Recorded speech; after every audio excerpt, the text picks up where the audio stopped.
우리가 교회 생활하고 신앙생활을 하다가 보면 죄책감이 들 때가 있어요. 내가 왜 그걸 하지 않았는가, 또 그걸 못했는가.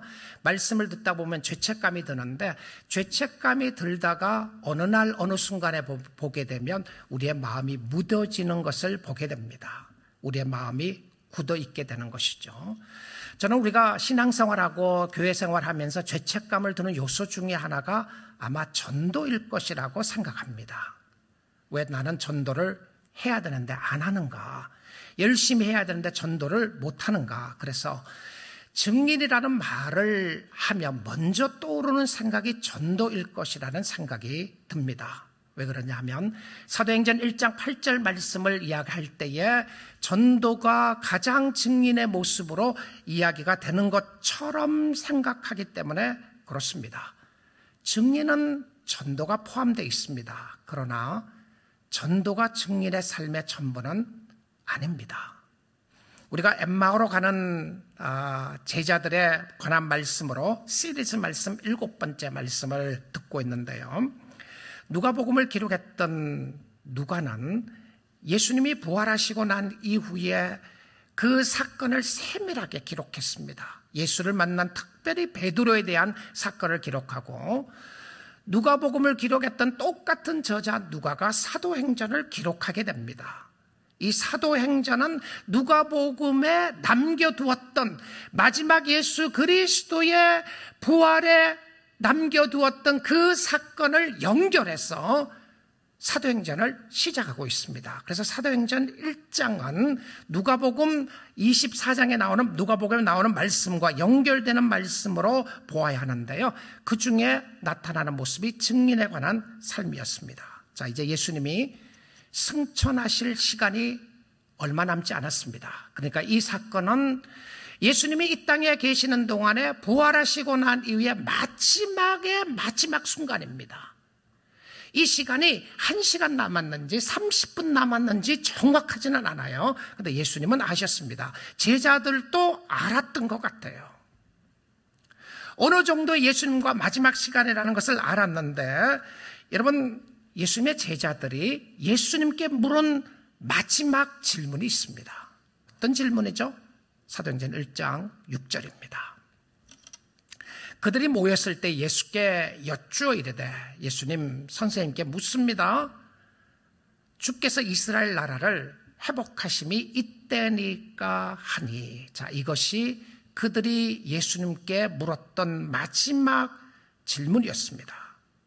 자, 이 질문 속에 우리가 보게 되면 예수님의 제자들의 관심이 어디 있었는가를 볼 수 있게 합니다.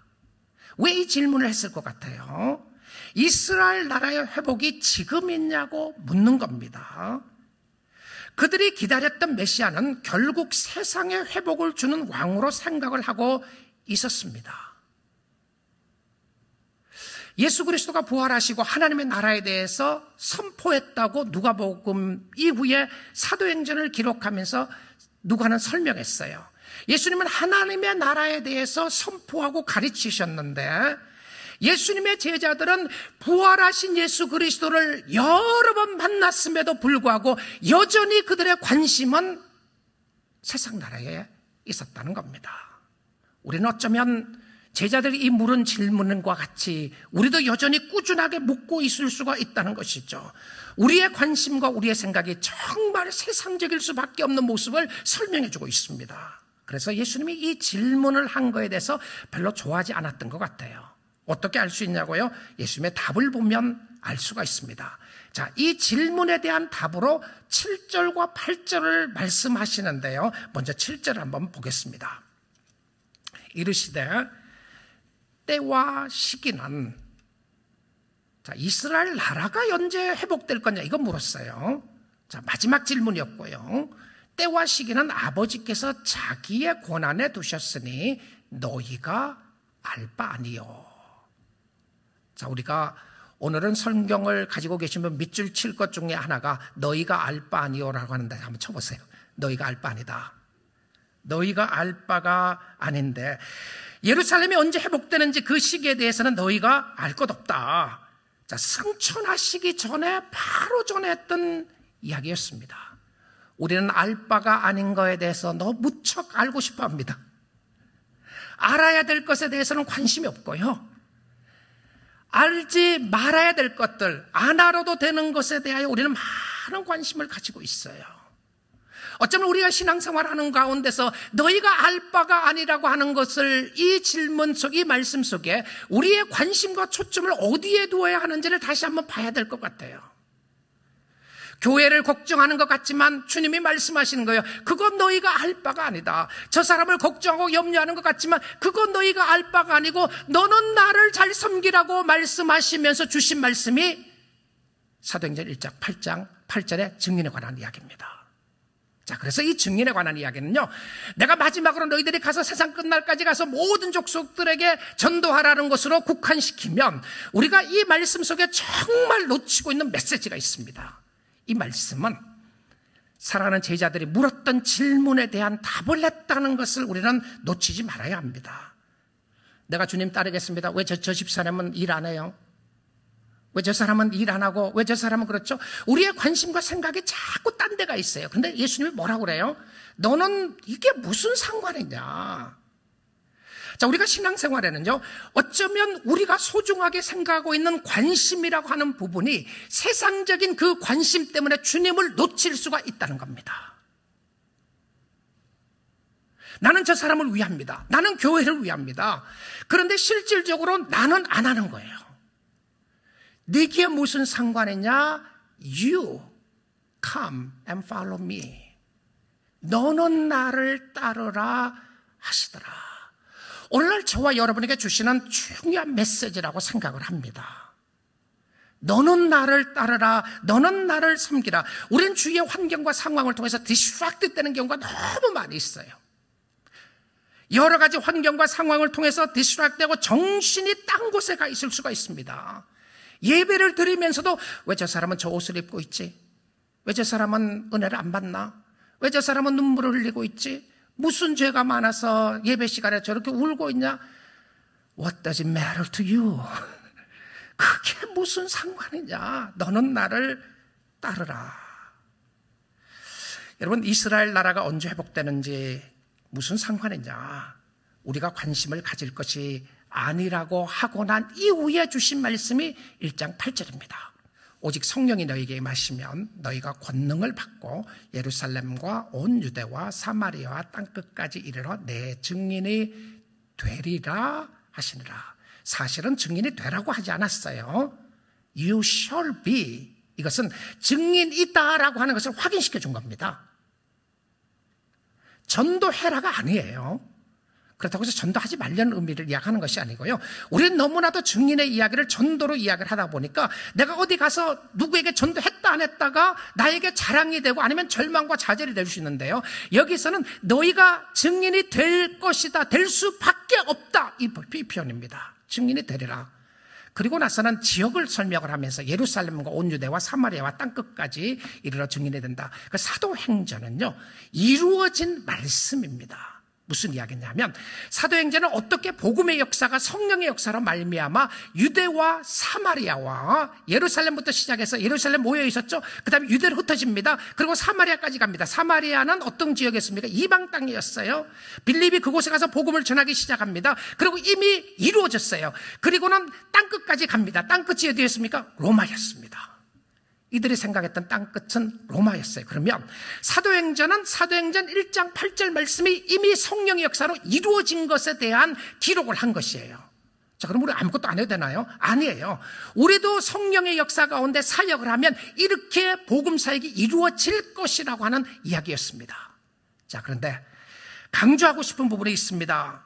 제자가 되는 자격 속에 강조하고 싶은 부분이 무엇이었냐면 바로 성령의 역사라는 사실입니다. 여러분, 사도행전을 보시게 되면 오순절 마가다락방에 성령의 강권적인 역사가 나타나게 됩니다. 성령의 역사가 나타나고 난 이후에 성령의 역사는 예수를 증언하게 합니다. 그런데 이들의 삶이 완전히 바뀌어지게 돼요. 그 전에 보았던 베드로의 모습이 없고요. 그 전에 보았던 제자들의 모습이 없고, 그들은 담대하게 나아가서 예수의 복음을 증언할 수밖에 없는 제자로 살아가게 됩니다. 변화가 무엇고 핵심이 무엇다고요? 성령의 역사였습니다.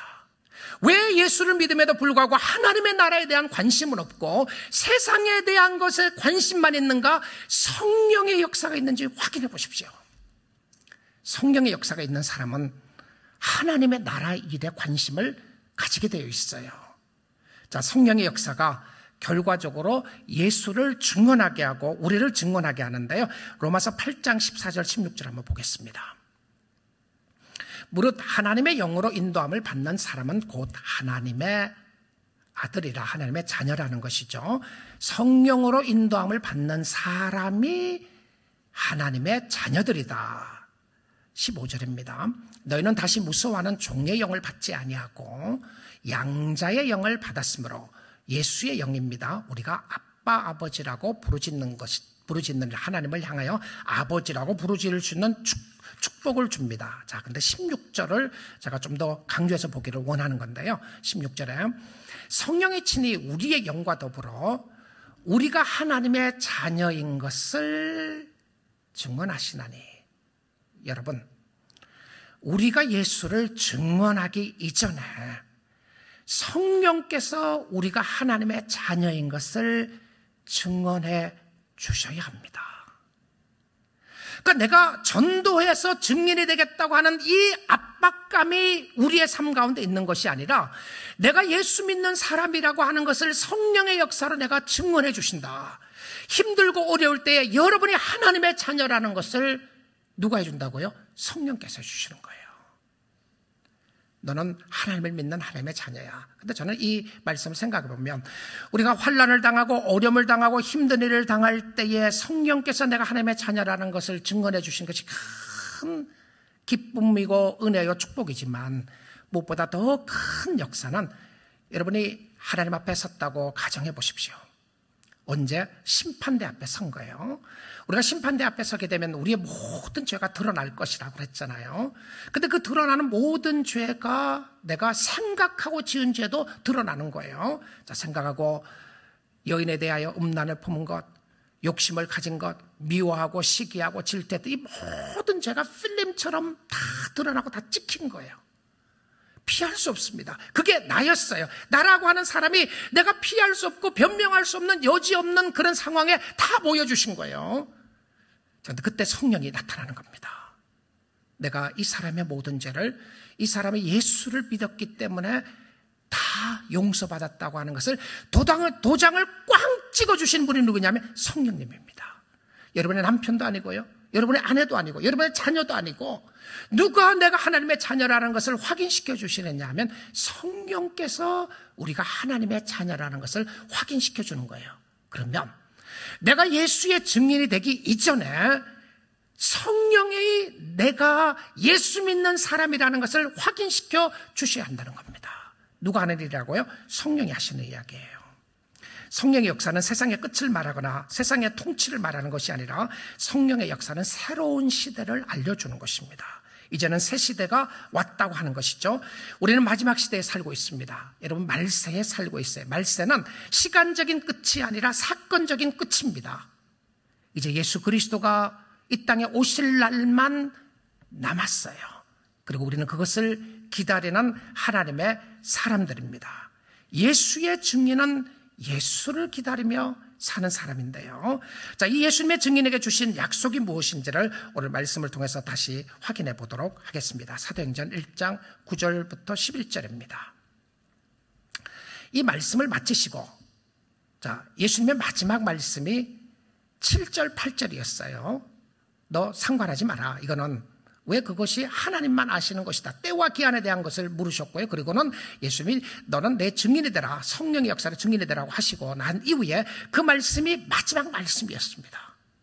자, 이 말씀을 마치시고 예수님의 말씀이 끝난 거예요. 그들이 보는데 올려져 가시니 구름이 그를 가리어 보이지 않게 하더라. 이 사도행전 1장 9절에 나오는 구름은 우리가 쉽게 생각하면 예수님이 구름을 타고 승천을 하셨는가 보다 생각하기 쉬운데 사도행전 1장은 예수님이 구름 타고 가신 게 아니에요. 보십시오. 구름이 꽉 가렸어요. 그랬더니 예수님이 안 보이신 거예요. 그런데 이 구름은 우리가 생각하는 저 하늘을 바라보면서 쳐다보면서 그런 구름이 아닙니다. 이 구름은 영광의 구름이라고 해서 시카나 글로리라고 하는 출애굽기에 나왔는 시내산에서 모세에게 임하셨던 하나님의 임재의 상징의 구름이었습니다.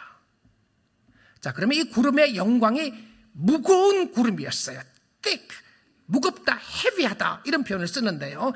헤비한 무거운 구름으로 하나님의 영광이 충만해서 그 영광이 예수 그리스도를 가린 거예요. 자, 사람들과 예수와 보이지 않게 하셨습니다. 자, 그리고 10절 볼게요. 올라가실 때 제자들이 자세히 하늘을 쳐다보고 있는데 하늘을 쳐다보고 있으니까 흰옷 입은 두 사람이 그들 곁에 서서 흰옷 입은 두 사람이 천사들이죠. 하나님의 메신저가 나타났습니다. 천사들이 나타나서 이야기를 하는 거예요. 11절 볼게요. 이르되 갈릴리 사람들아, 제자들아 라고 말하지 않고 갈릴리 사람들아 이렇게 이야기해요. 출신을 이야기합니다. 그들이 어디서부터 온 사람인지를 확인시켜 주는 거죠. 갈릴리 사람들아, 어찌하여 서서 하늘을 쳐다보느냐. 어떤 면에서 리뷰하는 것 같아요. 그렇죠? 왜 하늘을 쳐다보고 있느냐. 하늘을 쳐다보는 게 당연한 거 아니겠습니까? 근데 리뷰하다시피 하면서 뭐라고 그러냐면 너희 가운데 하늘로 올려주신 이 예수는 하늘로 가심을 본 그대로 오시리라 하였느니라. 무엇을 이야기하고 있습니까? 예수님이 다시 오실 것에 대한 것을 마지막으로 확인시켜 주십니다. 누가 오신다고요? 지금 부활하신 예수 그리스도, 승천하신 예수 그리스도가 그때 다시 어느 때에 오실 것을 이야기를 해주고 있습니다. 자, 그렇다면 이 상황 속에서 우리가 보아야 할 것은 증인의 삶은 무엇이었냐면 예수를 기다리며 사는 삶입니다. 쉽게 전도라고 생각하지 마시고요. 증인은 누구이냐면 예수 기다리는 사람이에요. 예수 기다리는 사람. 예수가 실질적으로 다시 오실 것을 알고 우리의 신랑 되신 예수 그리스도시고 우리 아버지 되신 예수 그리스도 다시 오실 것을 아는데 기다려요. 그런데 모습을 보니까 안 올 사람 같아요. 행동을 보니까 예수 없는 사람 같은 거예요. 예수와는 상관없이 무슨 예수가 다시 온단 말이냐. 잘 먹고 잘 사는 것이 최고지. 이 땅에서 살아나가기 위해서는 이렇게 사는 것이 최고지. 예수님 온다 그러고 아직도 안 오는데 안 오실 거야 라고 살아나간다면 기다린 거 아니죠. 말로는 기다리는데 이 기다림 속에 나타나는 것은 무엇이냐면 정결함이었습니다. 그렇죠. 신랑이 오실 것을 알고 정결한 처녀로서 기다리는 모습이었어요. 자, 예수 그리스도가 다시 오실 것을 기다린다고 하는 의미 속에 포함된 증인의 모습은 거룩하게 사는 겁니다. 거룩하게 사는 거예요. 거룩하게 사는 모습은 하나도 없고 우리의 모습 속에 예수 그리스도가 진짜 있는지 없는지 모습은 하나도 안 나타나가고 예수 믿으라고 고백만 하고 다 어디든지 다니면서 전도만 한다. 전도가 되겠어요? 막히는 거죠. 너처럼 살 거면 내가 무엇 때문에 예수 믿느냐. 자, 그런데 이 전도하는 대상자가 이런 거예요. 야, 내가 예수 믿었더니 진짜 성공했어요. 예수 믿었더니 부자가 됐어요. 예수 믿었더니 병이 났어요. 예수 믿었더니 여러분이 원하는 거 다 했어요. 그러면 전도할 때 뭐라고 그래요? 예수 믿으면 이거 다 이루어진다 이렇게 말합니다. 근데 여러분에게 이루어질 수 있어도 그것이 하나님의 은혜가 아니라는 의미가 아니라 다른 사람에게는 똑같이 나타나지 않을 수 있어요. 왜 그렇죠? 우리는 증인이라고 하는 의미도 내가 경험하고 내가 체험했던 것 그것을 증언해야 되는 것처럼 생각합니다. 증인은요, 예수의 삶입니다. 예수의 삶이에요. 자, 이것을 한번 확인해 보기를 원하는데요. 정말 예수를 믿은 사람은 어디에서 어떻게 변했는가? 사도행전 1장 이후에 여러분이 쭉 읽어보시면 제자들의 삶이 확 바뀌게 됩니다. 언제요? 오순절 마가 사락방의 성령의 역사가 중심이었고 그 이후부터 삶이 바뀌어져서 담대하게 살아나가요. 자, 그 모습 속에 인생관이 바뀌고 삶이 바뀌었던 사람이 있습니다. 삶의 목표와 방향이 바뀌었던 모습을 한 군데 살펴보도록 하겠습니다. 빌립보서 1장이에요. 빌립보서 1장은 바울의 고백이죠. 저는 제 인생에, 제 삶 속에 중요한 철학과도 같은 중요한 말씀으로 붙잡는 말씀이 바로 이 말씀인데요. 내가 어떻게 살아야 될 것인가 붙잡는 말씀입니다. 20절 보겠습니다. 나의 간절한 기대와 소망을 따라 내가 정말 원하는 것이 있는데 그것은 아무 일에든지 부끄럽지 아니하고 지금도 전과 같이 온전히 담대하여 살든지 죽든지 내 몸에서 그리스도가 존귀하게 되게 하려 하나니. 자, 바울의 고백이 이 땅에 살아나가는 증인의 삶 아니겠습니까?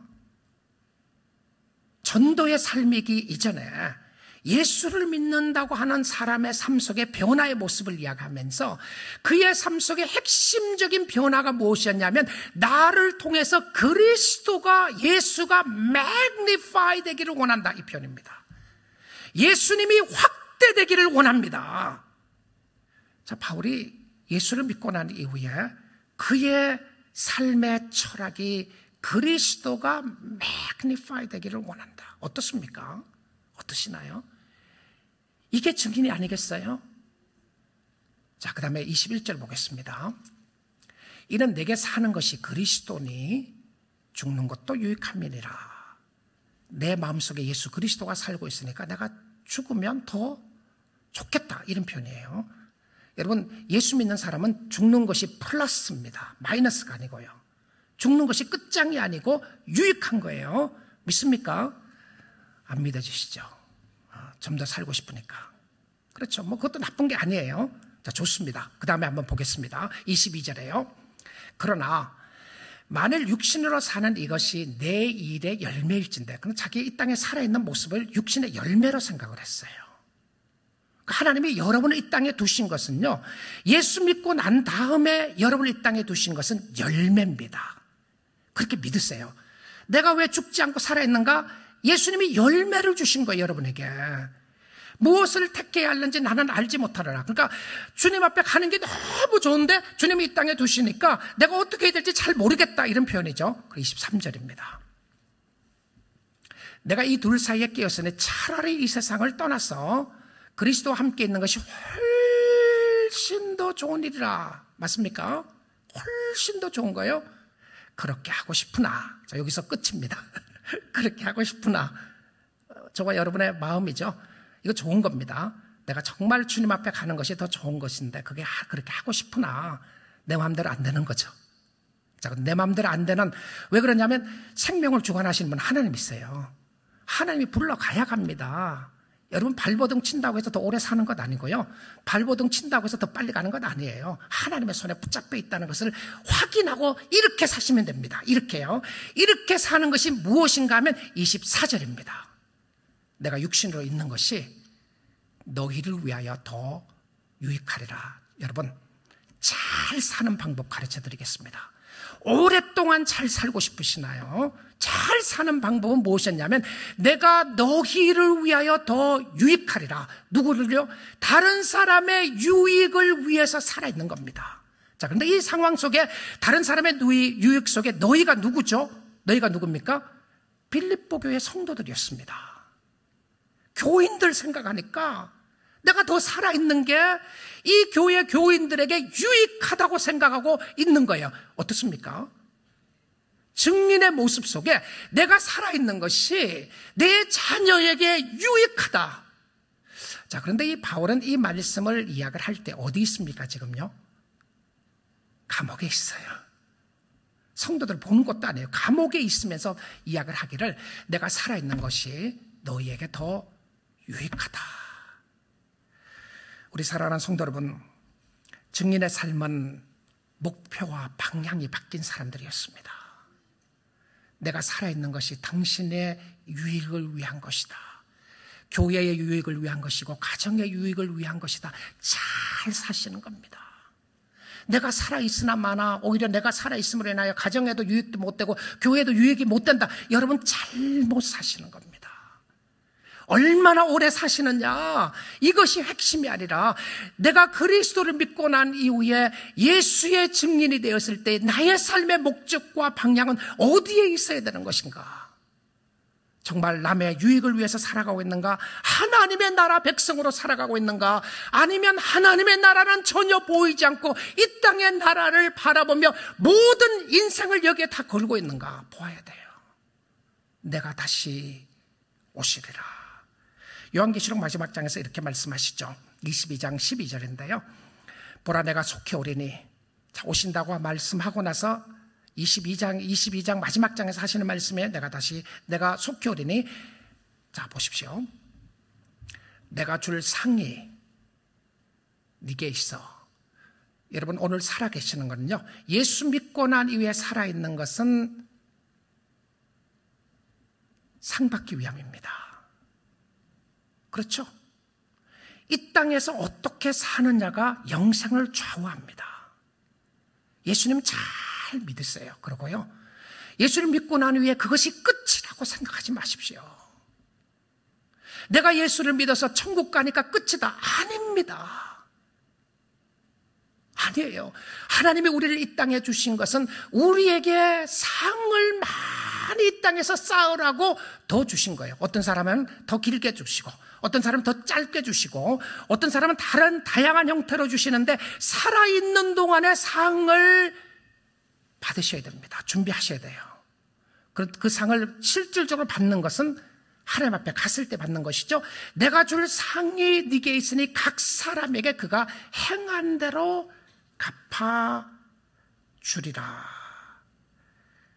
예수님은 하나님의 나라에 대한 말씀을 하셨는데 우리는 여전히 예수를 통해서 세상의 나라에 대한 이야기만 할 수밖에 없을 것입니다. 왜 그렇죠? 하나님의 나라가 보이지 않기 때문에 그렇습니다. 그런데 영안의 눈을 뜨고 영적인 눈을 바라보는 사람들은 하나님의 나라가 보이기 시작한 겁니다. 예수님이 살아계시고 예수님이 다시 오실 것을 알기에 우리는 우리의 시간을 주님 앞에 드린 것도 기쁨으로 드립니다. 우리의 물질을 드리는 것도 아까워서 억지로 드리는 것이 아니라 기쁨으로 드릴 수밖에 없는 것은 우리는 이 땅이 전부가 아니라는 것을 알기 때문에 그렇습니다. 사랑하는 성도 여러분, 주의 걱정 너무 많이 하시지 마시고 오늘 주님 따라가십시오. 교회 걱정, 이웃 사람 걱정, 옆 사람 걱정 너무 상관하지 마시고 여러분이 주님을 잘 섬기십시오. 다른 사람 신경 쓰지 말고 너는 나를 따르라. 다시 우리의 모든 관심을 십자가에 맞추고 예수께 맞추어서 다시 오실 주님을 기다리며 믿음으로 살 수 있기를 원합니다. 주님 오신 그날까지 우리는 이 길을 갈 겁니다. 십자가의 길, 힘들고 어려운 길이라고 할지라도 저는 가기 원합니다. 저는 여러분들도 끝까지 이 길을 가기 원합니다. 어떤 사람은 실망하고 좌절하고 낙심한다고 할지라도 저는 여러분은 주님 따르기를 원합니다. 왜냐하면 주님이 살아계신 것을 알고 있는 하나님의 백성들이기 때문에 그렇습니다.